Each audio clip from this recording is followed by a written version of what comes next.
Buenos días, compañeros. Nuestro grupo está conformado por Israel López, Natalia Serrano y quienes hablan Natalie González.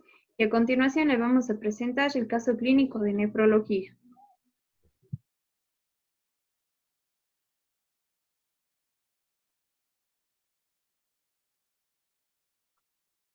Ya, en cuanto al caso clínico, vamos a tener primero los objetivos. El objetivo general es analizar correctamente el caso clínico de un paciente con una patología nefrológica en base a los datos de la historia clínica para obtener un mejor conocimiento acerca de la nefropatía hipertensiva a través de una revisión bibliográfica. En cuanto a los objetivos específicos, tenemos que es organizar correctamente el orden de la historia clínica con los datos del paciente para así llegar a un diagnóstico. Identificar los problemas que presenta el paciente en el caso clínico, justificar los exámenes complementarios necesarios que se pueden realizar al paciente en base a la lista de problemas de este, establecer una serie de diagnósticos presuntivos que nos ayuden a descartar patologías y llegar a un diagnóstico etiológico, sindrómico y definitivo, y también detallar el tratamiento adecuado para el paciente.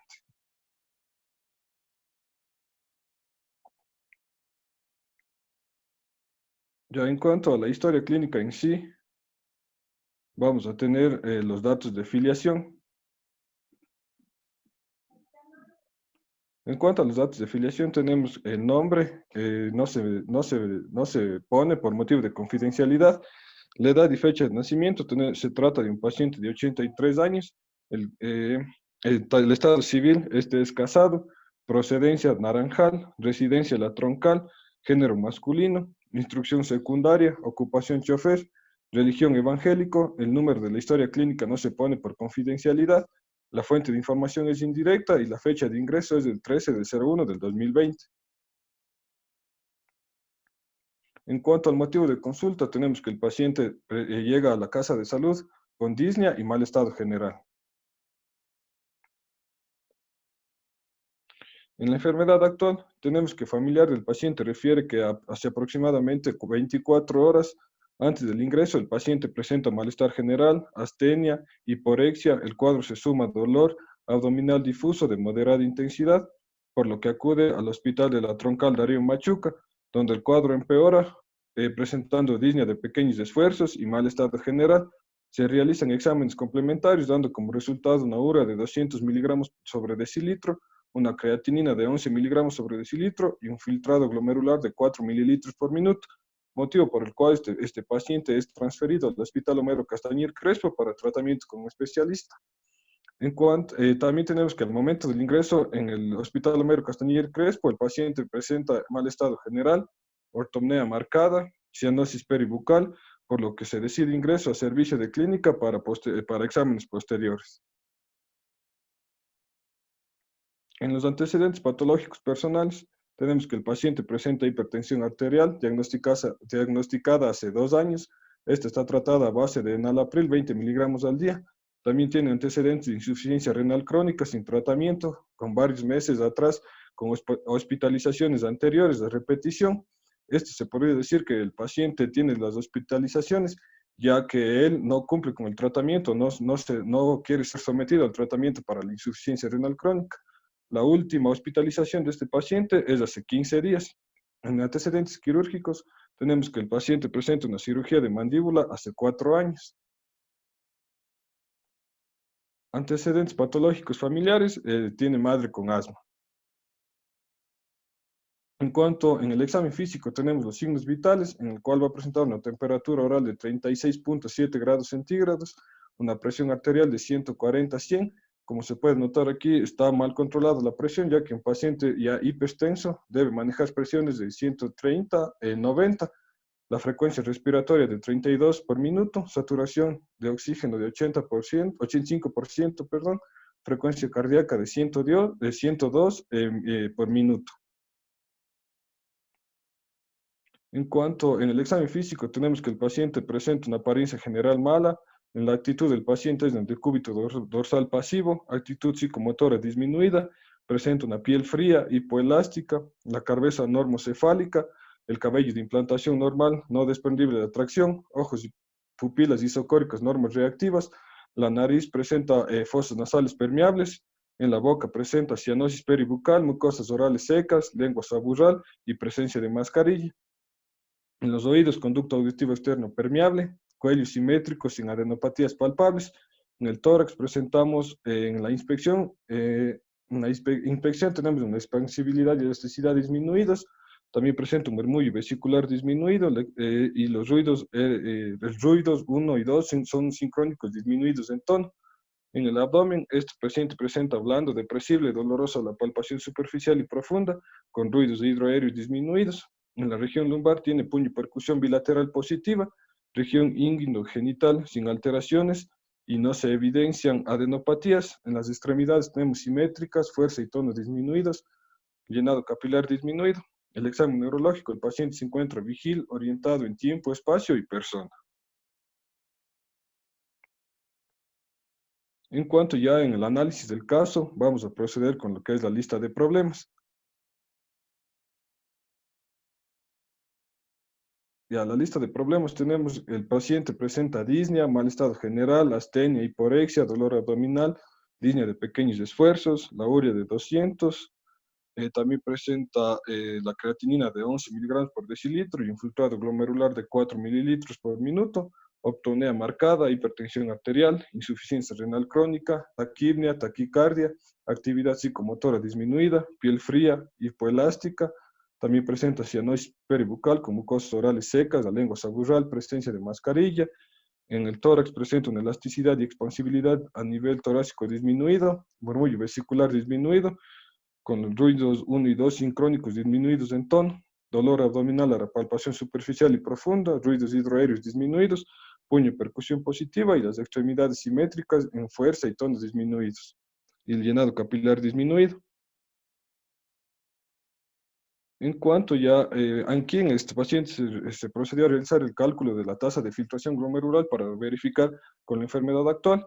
Aquí está indicado, en estos pacientes ya en ancianos está indicado la fórmula de Hoof, la cual es la que más se ocupa en este tipo de pacientes. Esta fórmula, regresa.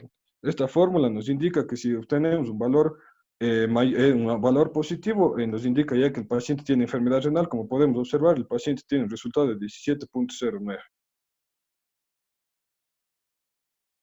En cuanto al diagnóstico sindrómico, aquí tenemos sospechando una enfermedad renal crónica, ya que se puede justificar ya que el paciente, por la edad del paciente, la hipertensión arterial, la astenia, el aumento de la urea y la creatinina, la filtración glomerular de 4 mililitros por minuto, la disnea, la taquipnea y la hiporexia. También se podría sospechar en insuficiencia cardíaca, justificando ya que el paciente presenta disnea, mal estado general, taquicardia, ortopnea y cianosis. También tenemos una nefropatía hipertensiva, ya que se justifica con la edad del paciente, ya que decía que este es más frecuente en el sexo masculino, que tenga antecedentes de hipertensión arterial, enfermedad renal crónica, también con el aumento de la urea, la creatinina y la filtración glomerular de 4 mililitros por minuto, y la ocupación de chofer también entra dentro de este síndrome, ya que la mayoría de los choferes por lo general son sedentarios. También tenemos nefrolitiasis, está justificada ya que es más frecuente en el sexo masculino, igualmente por la ocupación chofer, presenta sedentarismo, puño y percusión positiva bilateral y dolor abdominal, y la piel fría también puede entrar dentro de esto, ya que va a presentarse por el dolor que presenta el paciente. En cuanto al diagnóstico etiológico, tenemos que el congénito, descartado, hereditario y degenerativo metabólico también tenemos descartado. Aquí nos vamos directamente al proceso vascular o un diagnóstico etiológico vascular, ya que en este caso se podría justificar porque el paciente presenta un daño a nivel vascular debido a que tiene como antecedentes la presencia de hipertensión arterial mal controlada. Entonces, esto según revisión bibliográfica realizada, de ahí pues tensión arterial va a hacer que el corazón bombee sangre más rápido, y esto llevará con el tiempo a que se produzca un daño a nivel de los vasos, a nivel del riñón, impidiendo de esta forma que el mismo pueda cumplir sus funciones normalmente.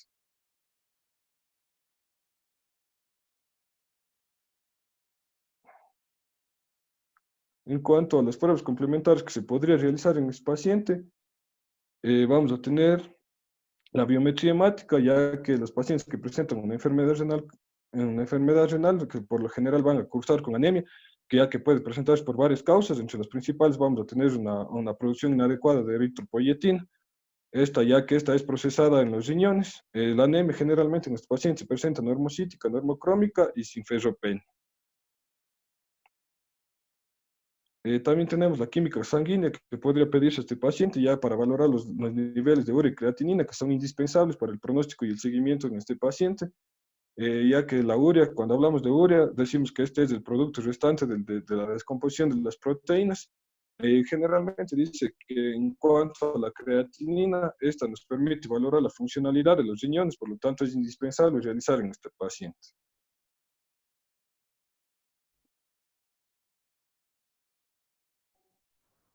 Bueno, continuando con los exámenes que nosotros solicitaríamos al paciente, le solicitaríamos también un examen de orina. Es el más adecuado, es el examen, la recogida de orina, que es el de 24 horas, es considerado como un patrón de oro. Sin embargo, en el caso de un paciente en estas condiciones, un simple análisis de orina que puede ser en ayunas, también nos permite establecer un diagnóstico. Lo principal aquí vamos a ver es la proteinuria.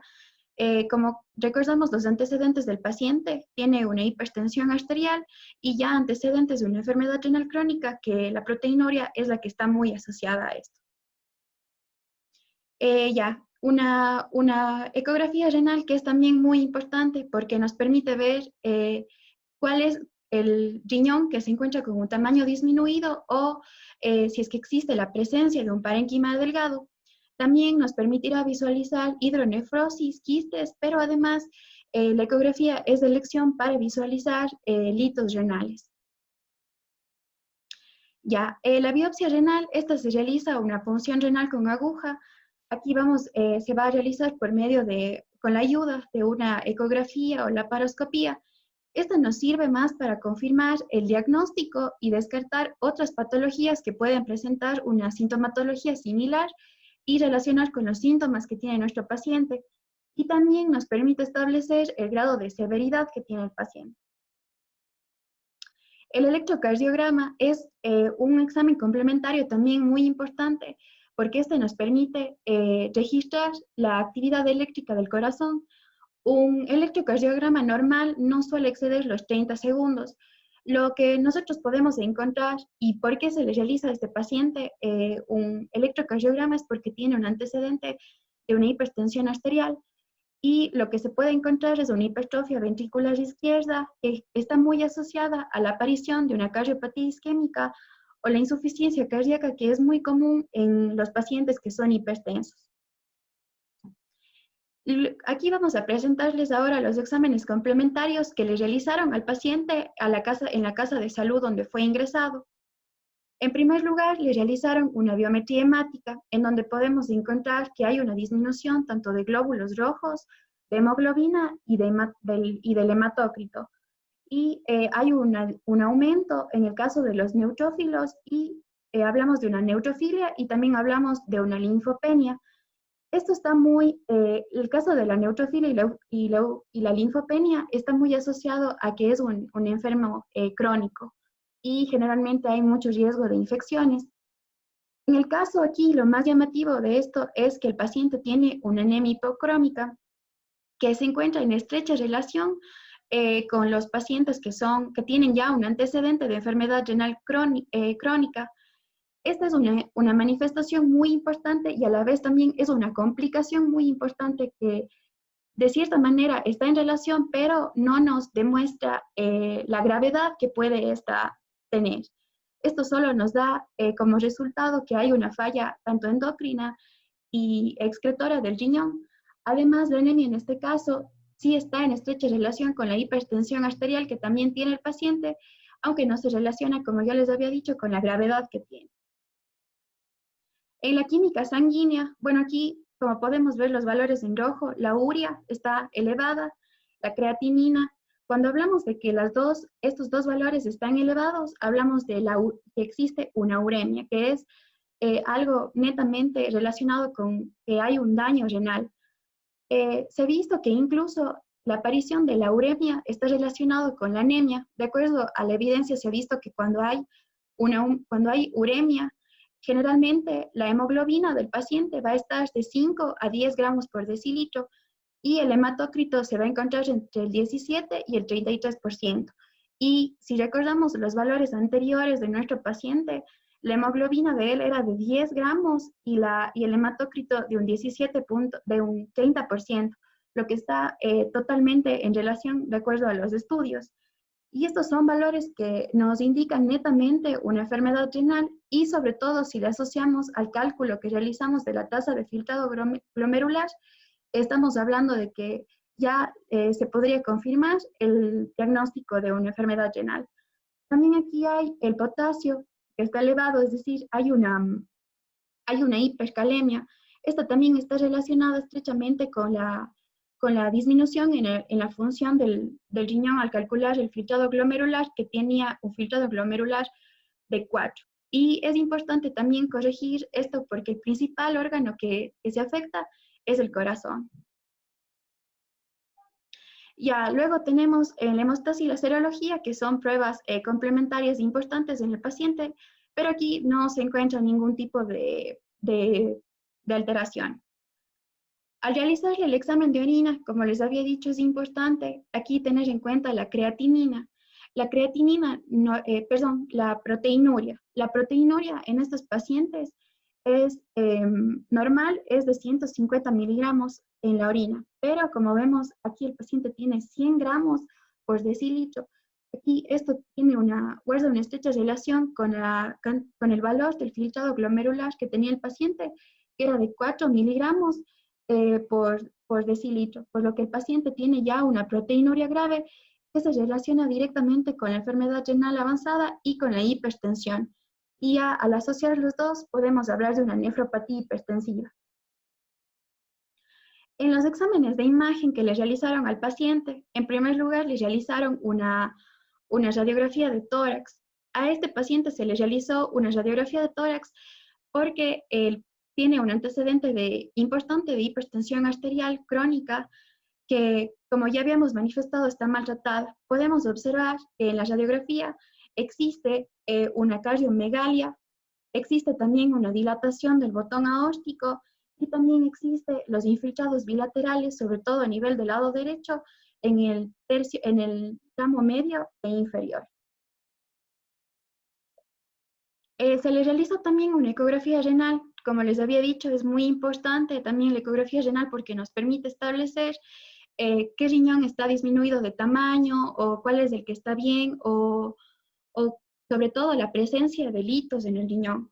En este caso tenemos aquí, esta es la imagen del riñón derecho y esta es el riñón izquierdo. En el riñón derecho lo que podemos ver es que está de forma y tamaño normal, que tienen una ecogenicidad alterada con uroectasias y litos con espesor disminuido. Pero en el riñón izquierdo ya podemos encontrar que estos tienen una capa cortical disminuida, ectasias en los sistemas colectores y pelvis renal e imágenes ya incluso de litos.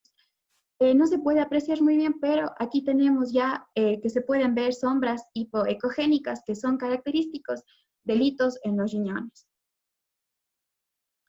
También se le realizó una ecografía vesicular de la vesícula biliar, del colédoco y de páncreas, en el que se encontró que la vesícula está contraída con un doble halo hipoecogénico, es decir, aquí también tenemos una sombra ecogénica que nos demuestra que hay la presencia de un lito.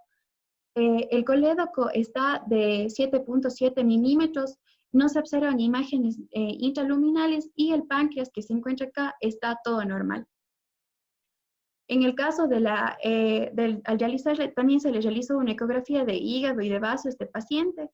El hígado se encuentra de un tamaño aumentado con 174 milímetros. Hay una ecogenicidad alterada, no se observan lesiones focales ni dilatación de las vías biliares intra y extrahepáticas. ¿Por qué se le realizó al paciente estas ecografías?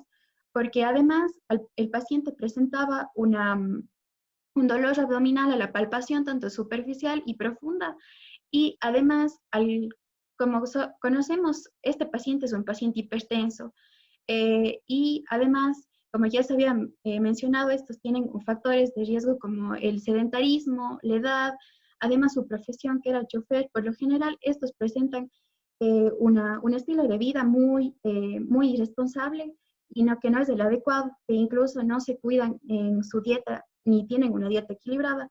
Es por esta razón que se le ha asociado también y se le ha realizado una ecografía de estos órganos. En la ecografía de próstata se le realizó también la ecografía de próstata al paciente, sobre todo por la edad, ya que conocemos que la hipertrofia prostática, la hiperplasia prostática benigna es muy común en los pacientes ancianos y él es ya un paciente de 83 años en el que por lo que se realizó este examen complementario en el que podemos encontrar que hay una ecogenicidad alterada, hay un peso aproximado de 41.9 gramos y no se puede apreciar adecuadamente más características de la misma porque la vejiga no está llena. Bueno, aquí les he dejado los reportes para que tengan un poco más de información sobre los exámenes que se les realizaron. Como diagnóstico definitivo, hemos obtenido descrito una nefropatía hipertensiva y una enfermedad renal crónica grado 5. Hemos definido esto porque la nefropatía hipertensiva, en primer lugar, está en estrecha relación sobre todo con la hipertensión arterial. Si bien la primera causa de una nefropatía es la diabetes, pero la segunda causa es la hipertensión arterial, que en el caso del paciente estaba mal controlada, y sobre todo por la edad y el sedentarismo. Hablamos ya de una enfermedad renal crónica grado 5, sobre todo por la escala de Cadigo, que se le clasifica de acuerdo al filtrado glomerular del paciente. Y si recordamos, el filtrado glomerular de este paciente es de 4 ml por minuto. Y por eso ya se le establece como enfermedad renal crónica grado 5, en el que ya el tratamiento es una sustitución renal, básicamente que puede ser una diálisis peritoneal, una hemodiálisis o un trasplante renal. Es muy importante en estos pacientes también la proteinuria, ya que estos pacientes, al no tener una buena tasa de filtrado glomerular, tienden a tener una gran cantidad de proteínas, incluso pueden llegar a tener más de 10 gramos de proteínas al día, como sucedía en nuestro paciente que tenía ya un nivel de 100 gramos de proteína en la orina debido al valor del filtrado glomerular que él tenía.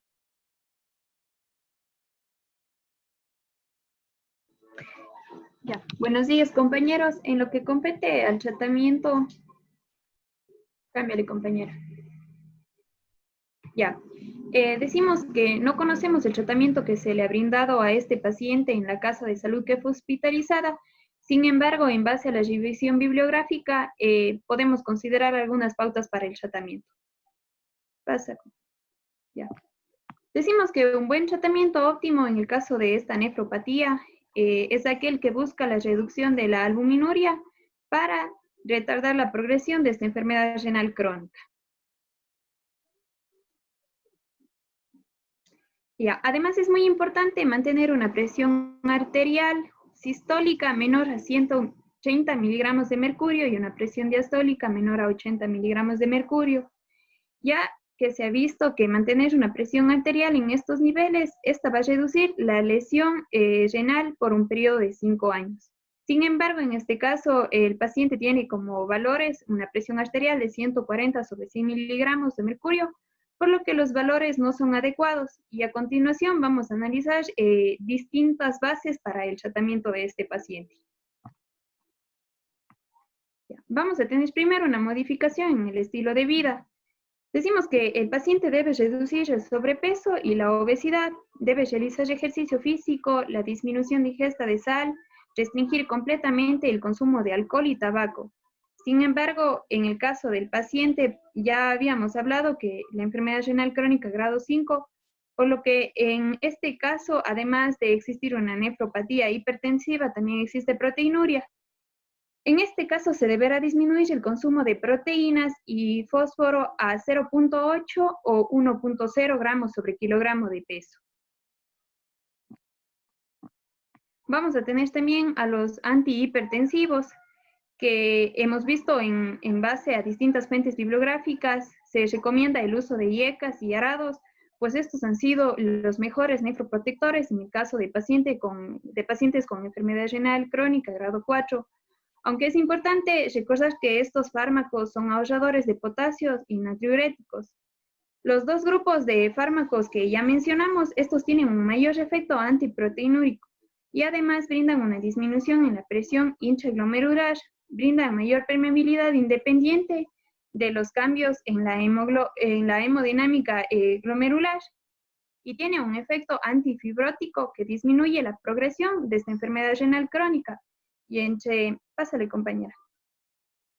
Entre los fármacos más utilizados vamos a tener lo que es el captopril, que viene en 25 miligramos cada 8 horas. Vamos a tener también a lo que es el enalapril, de 5 a 10 miligramos cada 12 horas. Vamos a tener también al ramipril, de 2.5 a 5 miligramos al día. Vamos a tener también a lo que es el quinalapril, que está en 4 miligramos al día. Vamos a tener también al lisinopril, 10 a 20 miligramos al día. Vamos a tener también lo que es el perindopril, de 4 a 8 miligramos al día. El cilazapril, de 2.5 a 5 miligramos al día. Vamos a tener también lo que es el losartán, de 50 a 100 miligramos al día. El telmisartán, de 40 a 80 miligramos al día. Vamos a tener también lo que es el valsartán, de 80 a 180 miligramos al día, y el irbesartán, de 150 a 300 miligramos al día. Ya, decimos que en nuestro país, en Ecuador, se realizó un estudio en Guayaquil en el que se comparaba el uso de estos fármacos en pacientes con nefropatía hipertensiva entre los IECAS y los arados. Ya, y los resultados de este estudio nos dio que los IECAS va a haber una disminución de proteinuria del 30 al 35%. En los arados va a tener un mayor efecto para reducir la tasa de filtrado glomerular, y la combinación de estos dos fármacos no ha demostrado una mejor evidencia. Vamos a también a tener a los antagonistas de los receptores de mineralocorticoides entre un IECA o arados, que nos dicen que hay una reducción de la proteinuria, pero no tiene un beneficio clínico. Ya. Cuando se inicia el tratamiento con IECAS o arados, es importante considerar que existirá una elevación de la creatinina por la disminución de la presión arterial y la hiperfiltración glomerular. Este aumento es transitorio y no debe ser una razón para suspender el tratamiento en estos pacientes. Pasa, compañera. Ya, en el caso del paciente, al ser una enfermedad renal crónica grado 5, puede ser efectivo el uso de diuréticos de asa como la furosemida, ya que reducen la expansión del volumen extracelular, bajan la presión arterial, potencian los efectos de los arados y los IECAS, y además estos van a disminuir el riesgo de un posible accidente cerebrovascular. Ya, vamos a tener también el manejo de la enfermedad renal crónica.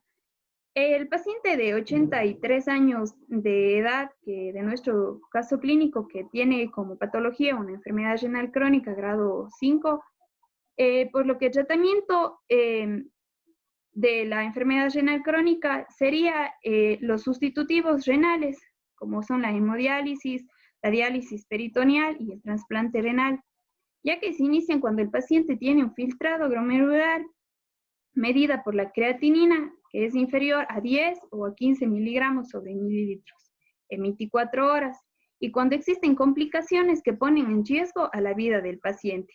Entre estos vamos a tener, pásale compañera, vamos a tener lo que es la hemodiálisis, la diálisis peritoneal y el trasplante renal. Los criterios para la diálisis o hemodiálisis, vamos a tener lo que es una uremia, incapacidad para el control de la presión arterial, deterioro del estado nutricional, deterioro cognitivo asociado a uremia, la tasa de filtrado glomerular entre 5 a 10 milímetros sobre ml, la tasa de filtrado glomerular de 10 a 15 milímetros sobre ml en pacientes diabéticos y situaciones de emergencia dialítica, como son la acidemia metabólica severa, un edema agudo de pulmón, estados edematosos como oliguria y encefalopatía urémica. Pásale, compañera.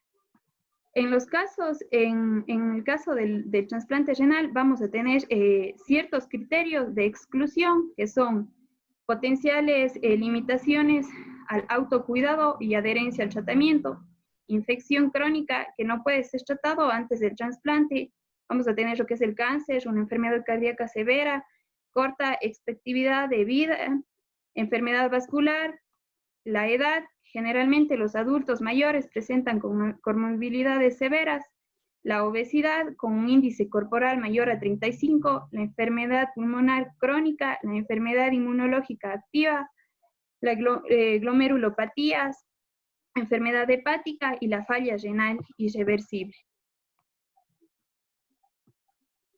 Ya, el paciente del caso clínico, a pesar de tener una enfermedad renal crónica en estadio avanzado, no es candidato para un tratamiento renal.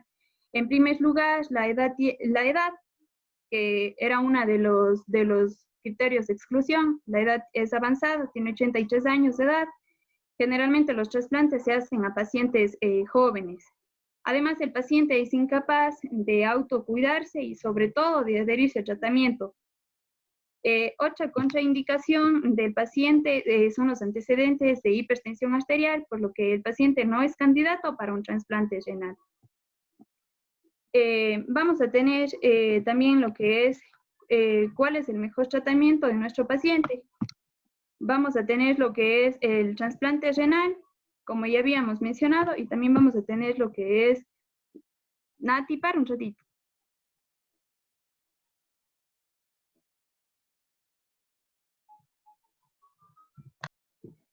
En cuanto a cuál sería el mejor tratamiento para nuestro paciente, vamos a tener lo que es el trasplante renal y la diálisis. De acuerdo al trasplante renal, decimos que no es un método de elección debido a la edad del paciente, a la expectativa baja de vida y a la limitación de autocuidado que va a tener este paciente. Y en cuanto a la diálisis, decimos que es un mejor método debido a la edad del paciente, la presencia de uremia, hipertensión arterial y la tasa de filtrado glomerular que es menor a 5 miligramos sobre decilitro. Vamos a tener también lo que es la diálisis peritoneal versus la hemodiálisis. Decimos que la hemodiálisis es efectiva en aquellos pacientes diabéticos, hipertensos, cardiópatas y en aquellos pacientes mayores de 60 años. Y la diálisis peritoneal, esta está indicada para la enfermedad renal crónica en estadio 5. Obviamente vamos a hacer una excepción en aquellos pacientes que presenten alguna contraindicación. Ya. Vamos a tener que el 96% son los pacientes ancianos reciben hemodiálisis y el 12% de pacientes ancianos, estos van a recibir diálisis peritoneal. Ya. Han elegido la hemodiálisis debido a los factores asociados, pues generalmente un paciente anciano tiene otras enfermedades propias de la edad, aparte de la enfermedad renal crónica avanzada, el aislamiento por otra parte de los propios de los familiares. Y en cambio la diálisis peritoneal, esta va a incrementar el riesgo de peritonitis, sobre todo en pacientes ancianos, por lo que debe ser un factor considerado también. En cuanto a la mortalidad, en los ancianos se ha visto que esta tiene una mortalidad del 19% superior en relación con la hemodiálisis.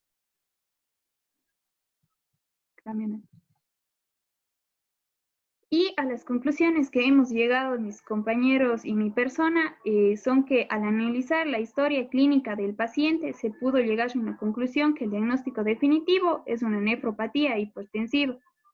El orden secuencial de una historia clínica es muy importante porque esta nos va a permitir conocer cada detalle del paciente para llegar a este diagnóstico definitivo. Al seguir un orden secuencial, nosotros podemos establecer una lista de problemas que tiene el paciente. Los exámenes complementarios son necesarios ya que nos ayudan a confirmar la sospecha diagnóstica y es importante justificar la razón por la que realizamos estos exámenes.